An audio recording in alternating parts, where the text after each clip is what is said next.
Hello everyone, Ivy here.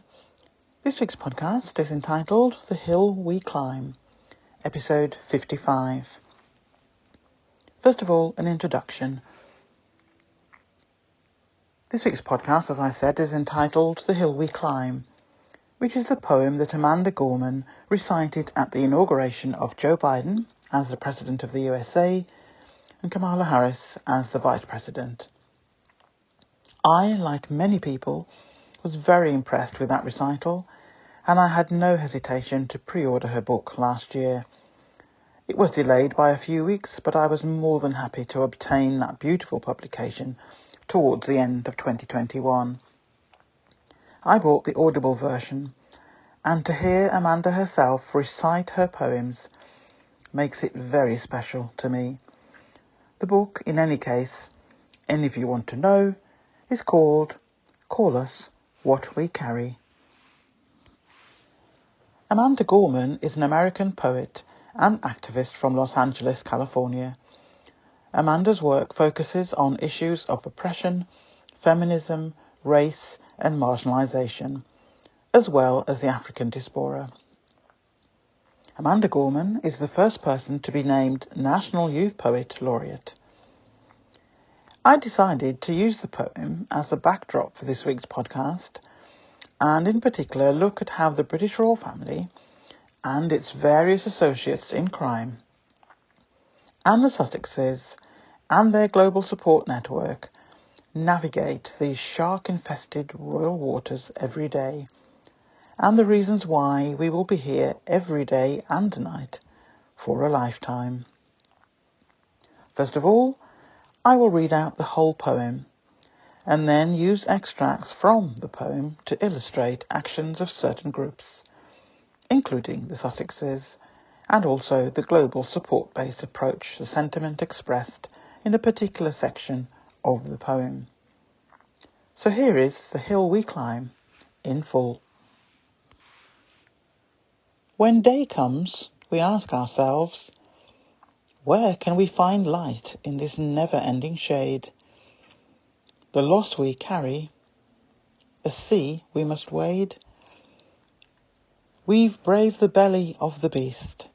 We've learned that quiet isn't always peace, and the norms and notions of what just is isn't always justice.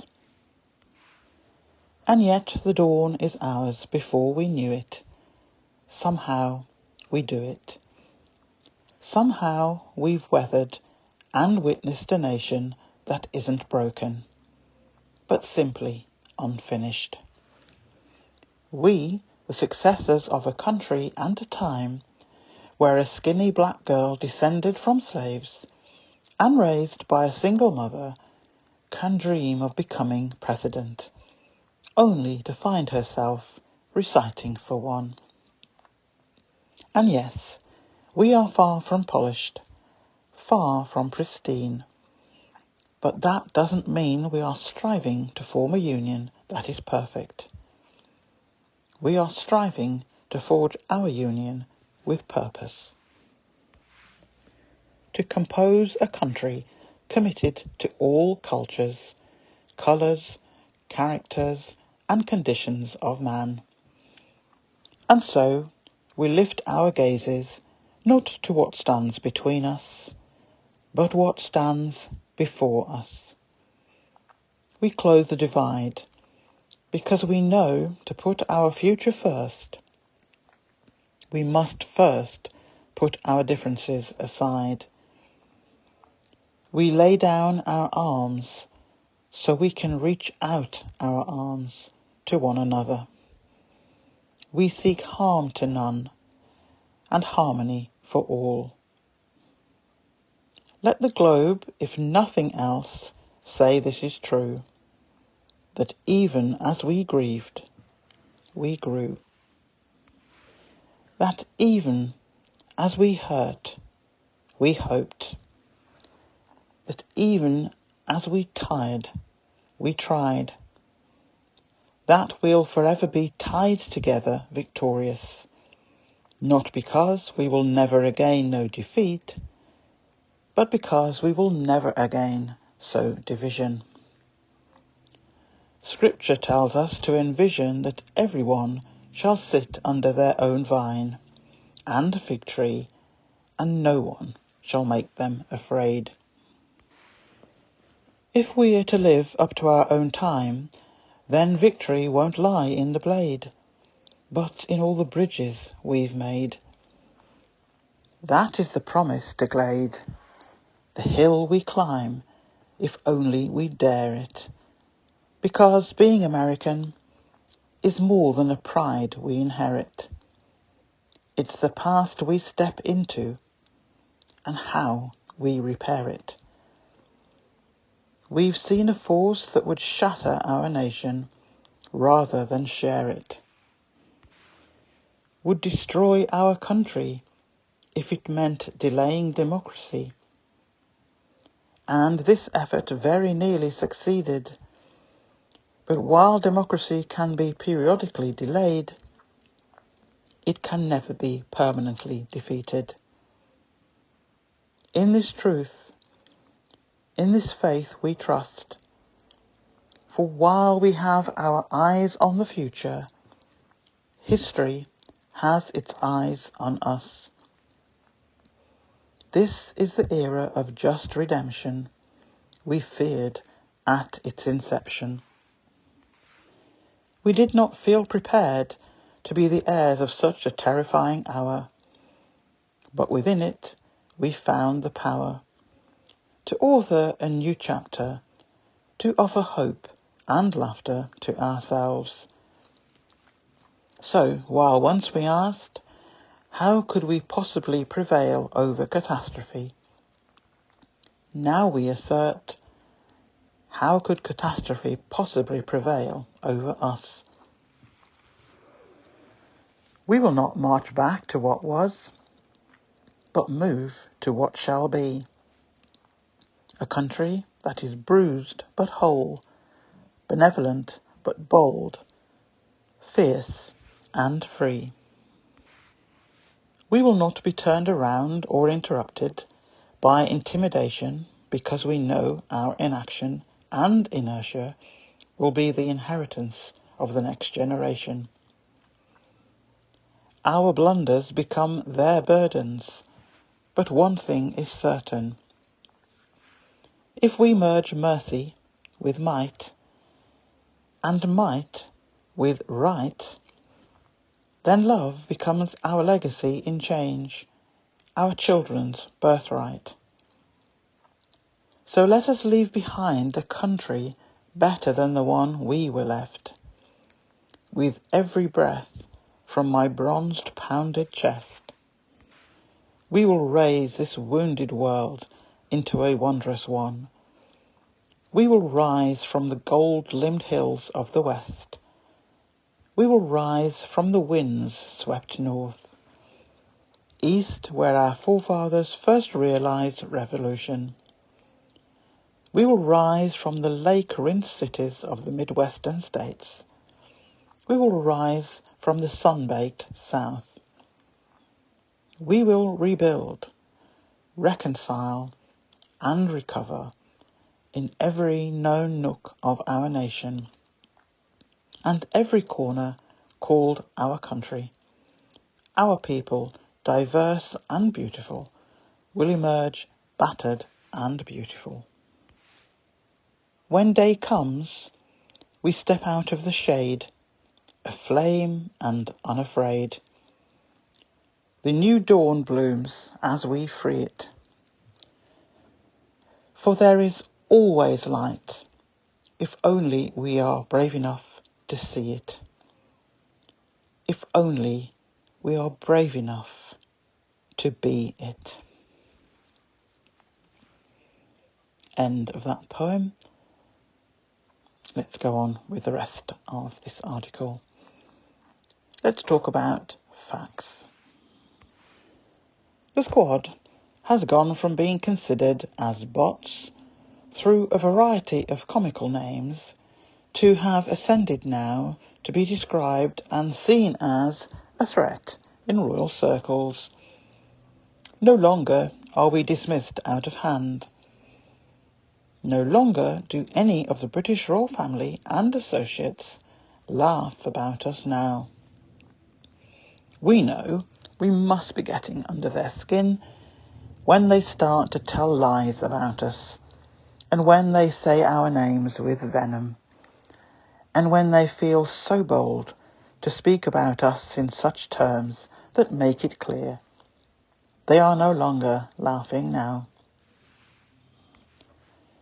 The Royal Associates playbook that has been and continues to be used against the Sussexes, the Duchess of Sussex in particular, is now starting to be used on the squad.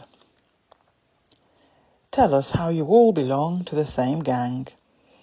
Tell us how you all belong to the same cult, without having to do anything different to what you have been doing for years, as part of the job of being connected to UK media in any form. You pick a target and swarm in with your toxins. Your support base does the same with any charity that is regarded as having Sussex support. A really good look, especially when none of the British royal family itself have ever spoken out against such antics done in their name. Yet they have items removed from the internet or other forms of media within hours, if the content is not positive in terms of any senior royal, particularly the next two in line for the throne. The UK royals have spoken out in the past about hair extensions, though, and likewise entries in a society magazine when it does not give enough glow-up for the people or person concerned. Apparently, content like that is considered serious.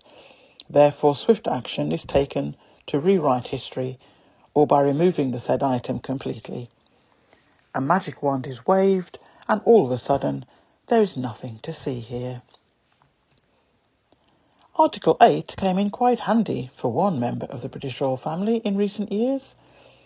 Yet the same British royal family is quite happy now to join forces with the UK government and to withdraw from an International Human Rights Act and have a Bill of Rights only for the UK. I am assuming that there will be special rules for some people, as per usual, but we will see. The main themes of the hill we climb are hope, birthright and legacy, and diversity and unity. Seems apt wherever one is based in the world. I believe that on the whole, all Sussex supporters consider those elements to be under threat to varying degrees in the locations where we all currently reside.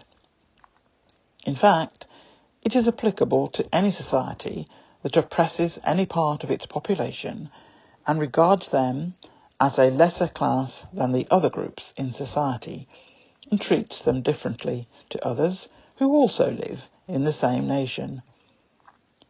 Despite the mantra that all are treated the same under the law, we all know that is not the case. And in the same way, not everyone has access to or is afforded the same rights under the same piece of legislation.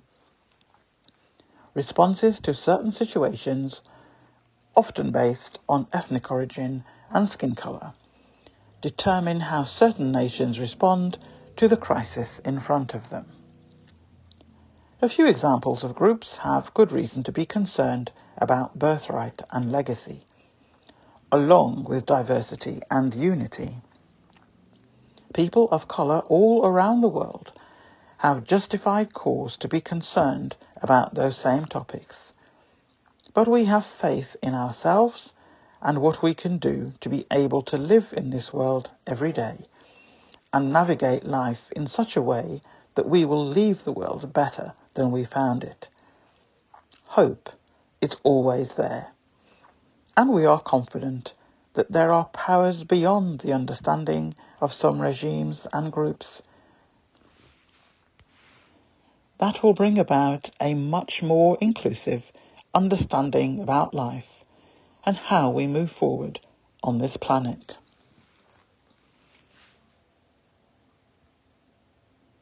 An extract from the poem again. The promise of hope is alluded to in the opening line, when Amanda questions where light can be found in what seems to be a period of unending darkness. She quickly answers the questions with the promise of a dawn. Amanda's poem is very much concerned with America as a birthright, and with being American as being a state of having inherited certain ideals and burdens from the country's founders. The language used to describe America itself suggests that it is almost a living thing, something that can be bruised, but has not yet been destroyed. It can be argued that the UK is bruised, and it is clear that only certain sections of society are cared for when they become bruised, and the rest of the population are left to get on with it and find ways to heal their wounds, or ignore them completely and get up and battle to get through another day, regardless of how one may be feeling. A sensible nation eventually realizes that you can only back a person into a corner for so long. One day, they will find the strength and fight through their pain in an effort to achieve a better standard of life.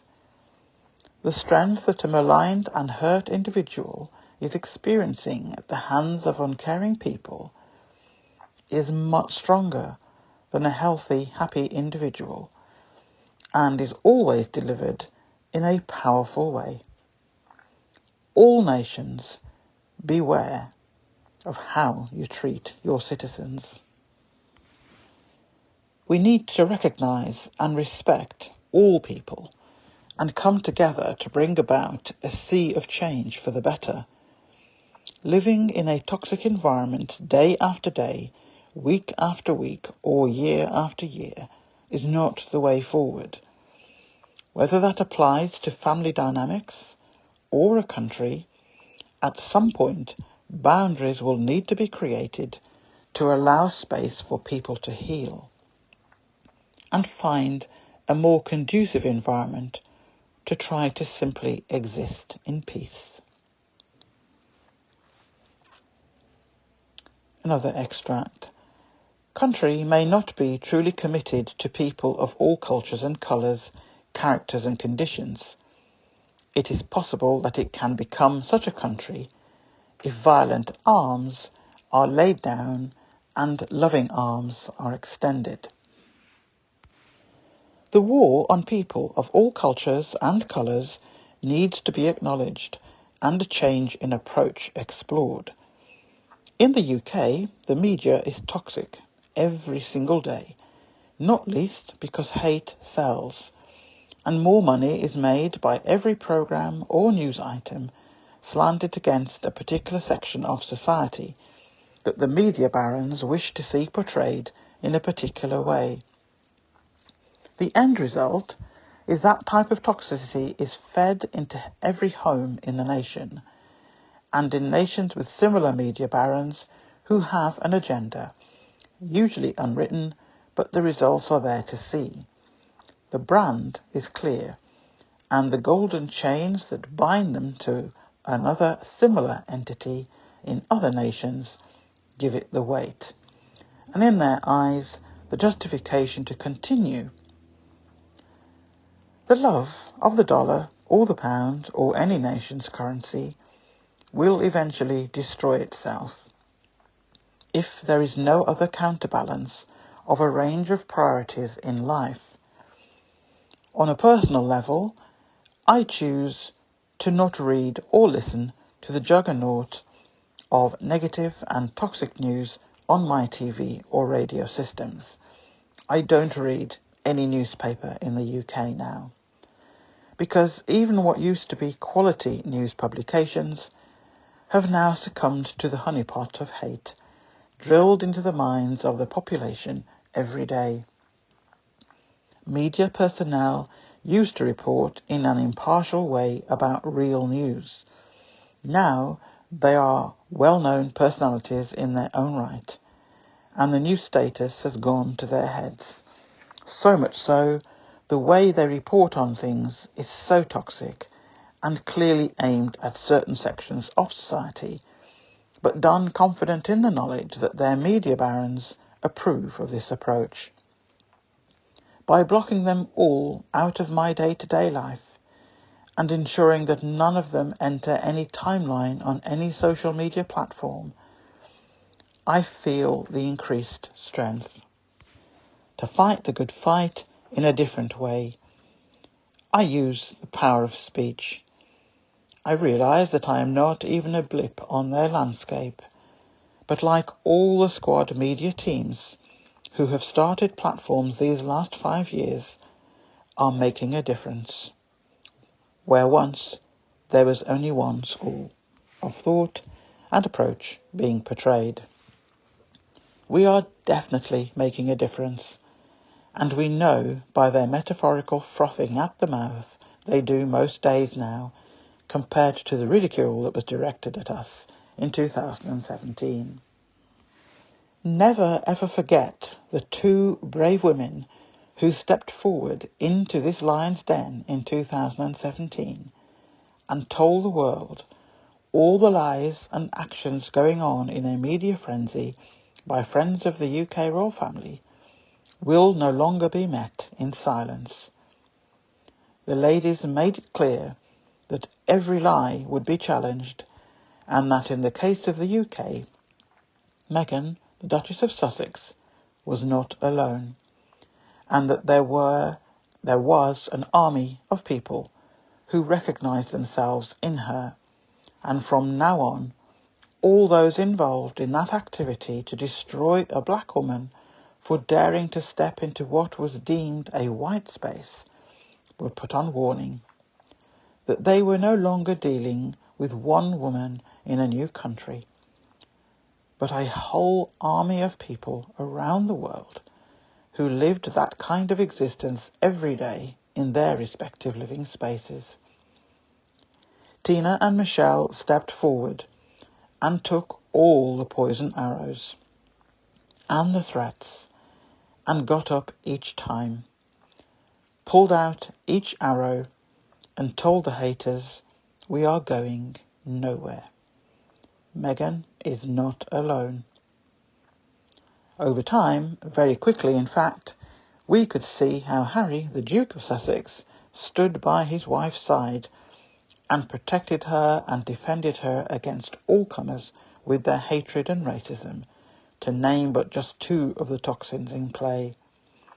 Pretty soon, Harry was very clear that there was a growing support network and it was global, and that he and his wife, and eventually his own family, were covered and protected. It is as a stronger movement now because each of us know exactly how it feels to be treated differently and be gaslighted every day, and we empathised with Meghan. Her plight was made worse because it was on a public platform, and she was up against a 1,000-year-old institution, and government, and media, both TV and printed, and the aristocracy, and the police. So, no matter how strong we are now, we must never forget it started out by 2 brave ladies watching this cruelty and evil increase against one person and treated like a slave.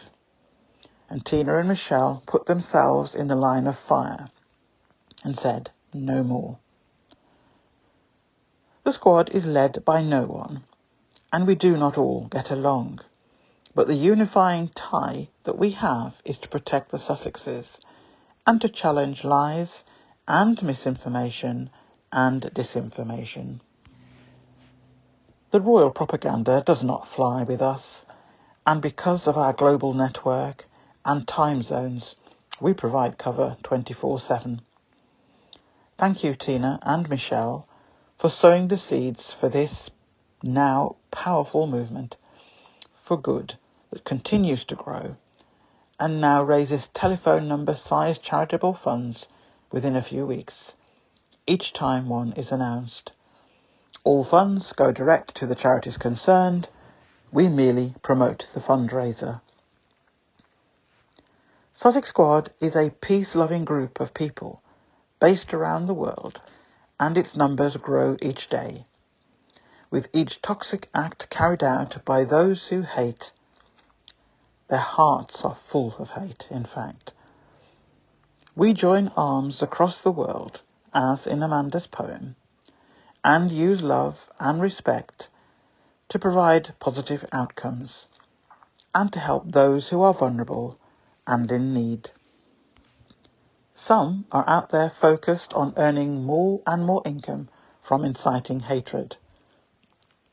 At least one individual from a toxic family is seemingly trying to make a career out of destroying his brother. I see no other activity being done for the benefit of the people of the UK or any other nation that he wishes to cover. I see lots of launches of things and the bombardment of and by the propaganda teams to let the world know. But in the last 20 years, I have yet to see one completed project. Not one. Where there was progress made, it was when the brother that is treated like a traitor now was involved in that project. Truth be known, he did all the work, because since he has moved out and got a new job and brought a home, he is still producing outcome-focused projects with huge successes. I see no completion of anything by those left behind. The ribbon cutting and robotic smiles are in full swing. The copying and pasting of the irrelevant brother and his wife is now comedic to the global audience, and they only know about it because they know about the philanthropic work of the target for the ire of the UK nation, in particular the UK royal family and its aristocracy. It used to be cringeworthy, but now it's just funny. Instead of deciding on your own identity and writing a credible workforce plan for the future of the monarchy, which in turn would guide activities in the future with the workforce you have, you are intent on destroying the couple, who, if they continue to succeed, highlights how irrelevant the British royal family is. And actually, there is no place for any royal family in any modern society.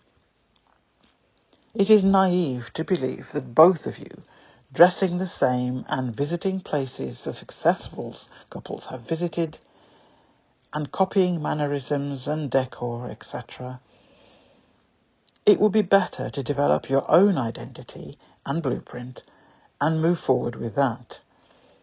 Use your propaganda media to promote your good works with measurable outcomes, rather than use them like weapons of mass destruction against a couple and their children who are out here doing good in the world and do not cost UK taxpayers anything. Copying and pasting the successful couple will not bring you the glory you think. Quite the opposite reactions are occurring worldwide. An extract. When day comes, we ask ourselves, where can we find light in this never-ending shade? The loss we carry, a sea we must wade.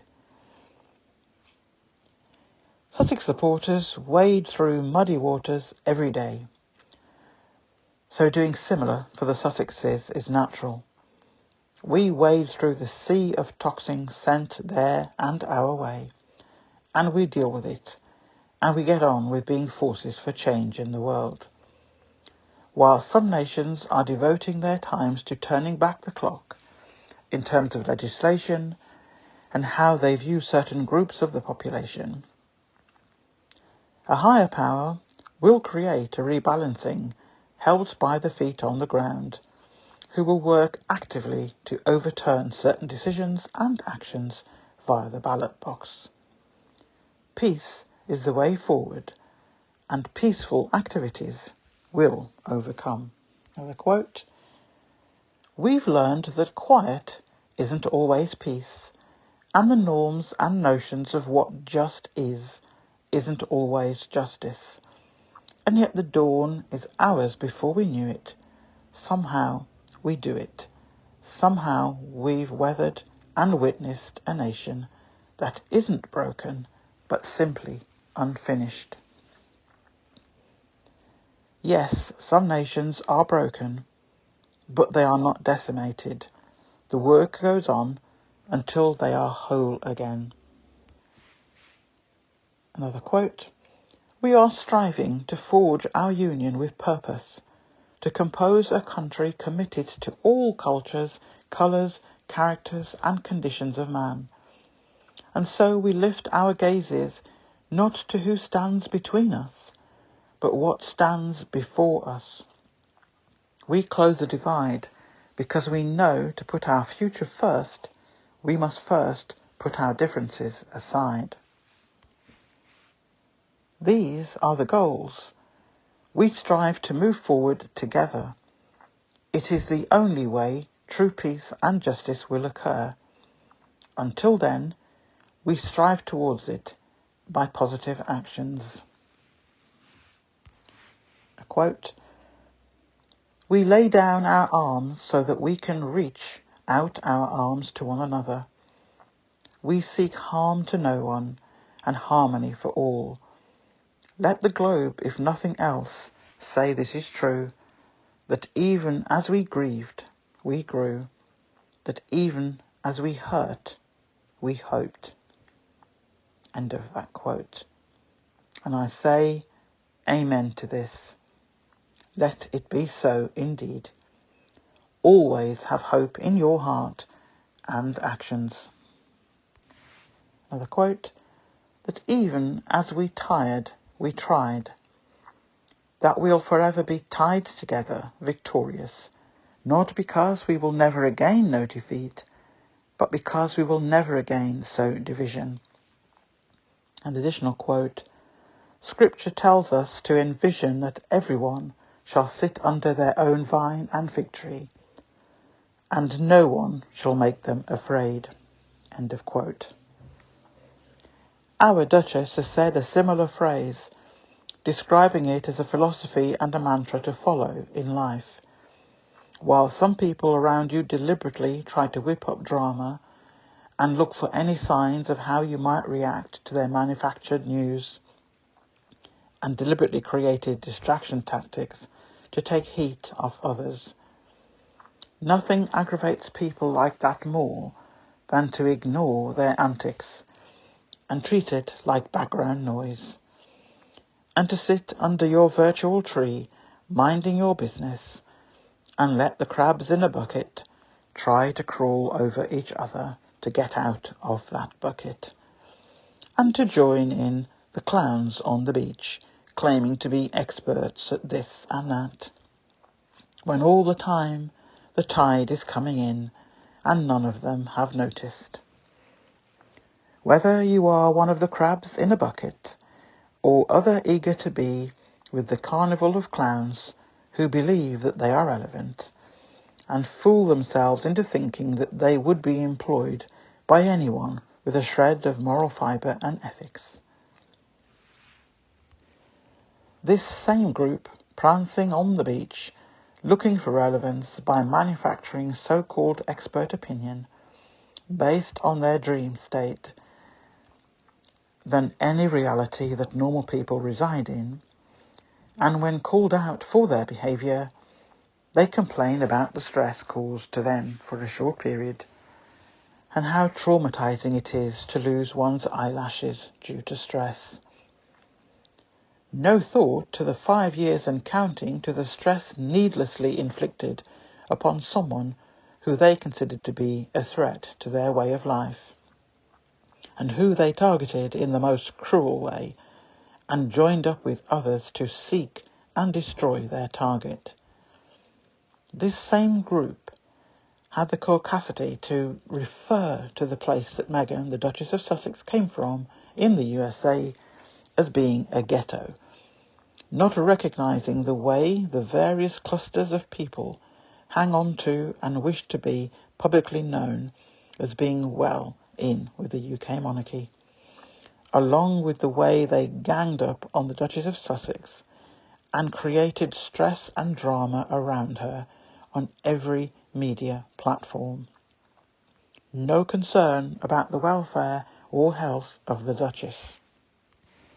No regard for the various charities and professional organisations that they claim to be figureheads for, while treating the Duchess of Sussex like something underneath their shoes. Meghan was told that she was not an employee and therefore not entitled to any medical intervention, despite being informed of her suicidal ideation.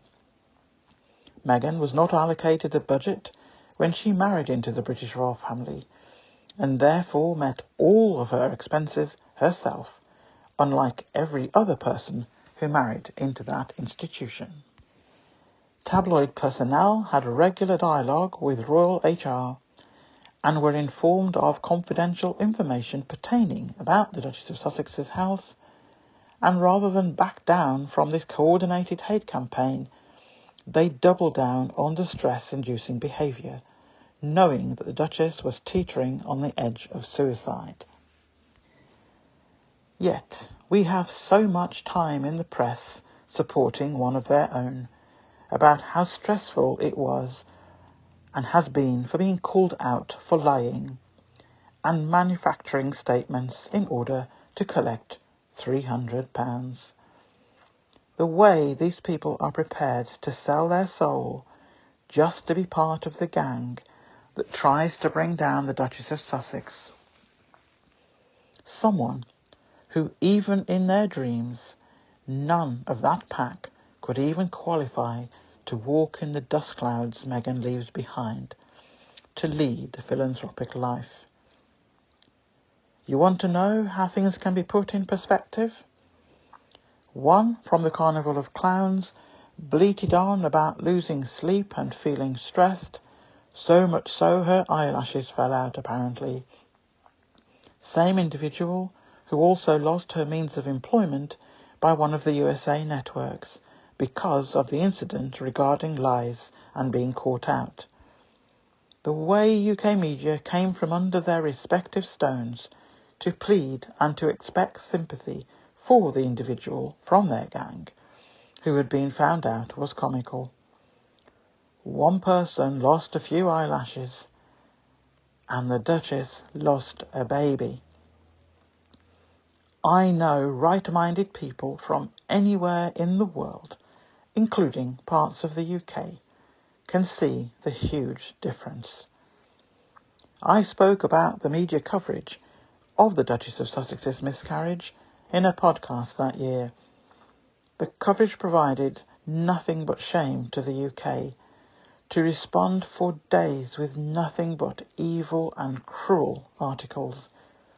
It takes a certain type of individual to sink that low. The fact it was mainly female journalists who are the most toxic towards Meghan speaks volumes. And I stated it in that podcast so that there is always a record.